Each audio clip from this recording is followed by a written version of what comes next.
नमस्कार, आपके साथ मैं हूँ रिया सुमन। देखिए, किसान आंदोलन बिहार में लगातार जारी है, लेकिन किसानों के हित में अगर बात की जाए तो ना केंद्र सरकार सुन रही है जिस तरीके से, और आम आवाम की बात की जाए तो लगातार जनता रोड पे है। और फिर एक बार देखिए, किसान स्वाभिमान यात्रा शुरू होने वाली है। हमारे साथ बातचीत करने के लिए प्रदेश अध्यक्ष कुमार चंदन जी हैं, जिनसे बात करेंगे कि आखिर ये यात्रा शुरू क्यों हो रहा है, आखिर क्या किसानों की बात नहीं सुन रही है सरकार। कुमार चंदन जी, हमारे चैनल में आपका स्वागत है। कल यात्रा शुरू होने वाला है, यात्रा को लेकर क्या कुछ तैयारियां, आखिर यात्रा क्यों निकल रही है? यात्रा कल नहीं 28 से है मेरा। तो किसान स्वाभिमान यात्रा को लेकर के हम मोतिहारी से मेरा यात्रा शुरू है।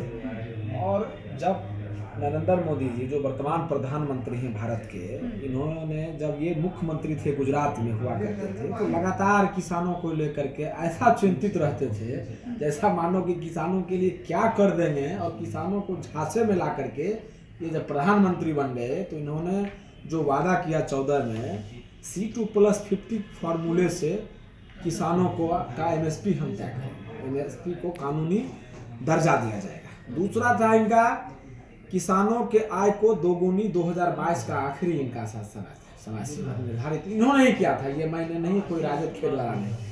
क्या हो पाया? क्या 700 किसानों की शहादत हुई।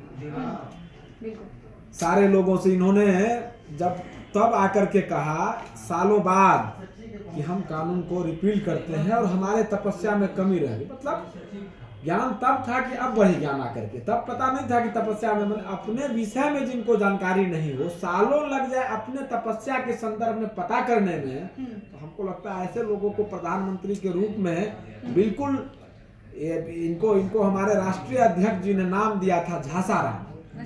तो झांसा राम ही रहे हैं लगातार। जिन वादों को लेकर के प्रधानमंत्री के रूप में आए और तब से लेकर के आज तक 15 लाख लोगों को देने की बात हुई, झांसा राम ही निकले। 2 करोड़ प्रतिवर्ष युवाओं को रोजगार नहीं, नौकरी बल्कि देने की बात इन्होंने बाकायदा किया, वो भी झांसा ही निकला। और किसानों के साथ अब कह रहे हैं आकर के कि C2+50 फार्मूले से MSP को तय करने में देश की आर्थिक स्थिति गड़बड़ा जाएगी। तो क्या तब ज्ञान नहीं था? तब पता नहीं था? जब आप मुख्यमंत्री थे तो मनमोहन सिंह जी पर, जो हमारे गठबंधन में प्रधानमंत्री थे, हमारे राष्ट्रीय अध्यक्ष माननीय रेल मंत्री उस पर हुआ करते थे, आदरणीय श्री लालू प्रसाद जी, तो तब आप बोलते रहते थे। आज आपको करने में क्या दिक्कत है? हद तो तब हो गई है कि अब C2+50 फार्मूले तो बहुत दूर की गौरी हो गई है किसानों के लिए। 1+ पर भी रेट इनको तय करने में दिक्कतें हो रही है। और किसानों की जो प्रति दिन का जो आय है, अगर आप सुनेंगे तो हास्यास्पद थोड़ा सा लगेगा। मुझे लगता है कि प्रति परिवार 6 लोगों का, मिनिमम 5 लोगों का एक परिवार होता है, जिसमें 2 बच्चे होते हैं, पति पत्नी होते हैं और वयोवृद्ध भी कह सकते हैं, माँ बाप होते हैं। तो 5-6 लोगों की संख्या रहती है एक परिवार में, ये परिवार है। और किसानों की जो आय है प्रतिदिन 27 रुपया, ये आपको मालूम होना चाहिए। क्या 27 रुपया में वयोवृद्ध माँ बाप के दवाई का खर्च से लेकर के बच्चों के पढ़ाई के खर्च तक में कहीं संभव है? इस कारण से लगातार भारतीय जनता पार्टी के भाजपा शासित राज्यों में भी किसानों का लगातार आत्महत्या का दौर चल रहा है। महाराष्ट्र सबसे सूची में ऊपर है, मध्य प्रदेश सूची में ऊपर है, तेलंगाना की स्थिति आप देख लीजिए क्या है, बिहार की, अब तो उससे भी हास्यास्पद लगेगा आपको। हद तो तब हो गई, जो आंकड़ा लेकर के आते थे, जो संस्थाएं थी, स्वायत्तता था, उसको खत्म करके उसको ED CBI तमाम तरीके के जो अपने इनके हथकंडे हैं उसका भय दिखा करके वो अब तो आंकड़ा जुटाना बंद कर दिया है। आपको मीडिया के साथ आपको भी मालूम होगा, जितने किसानों की, कृषकों की आत्महत्याएं हुई है, उनको कोई दिखा रहा है क्या? कोई बता रहा है क्या? तो ये तब तमाम सारी चीजें हैं। किसानों के आय को तो दोगुनी इन्होंने नहीं किया है, बल्कि लागत को इन्होंने दोगुनी से ऊपर करने का काम किया है। उसका ताजा उदाहरण हम दे रहे हैं आंकड़ों के साथ। अभी जो कृषकों की लागत है वो 8.9 है, 9% के आसपास है लागत मूल्य दर।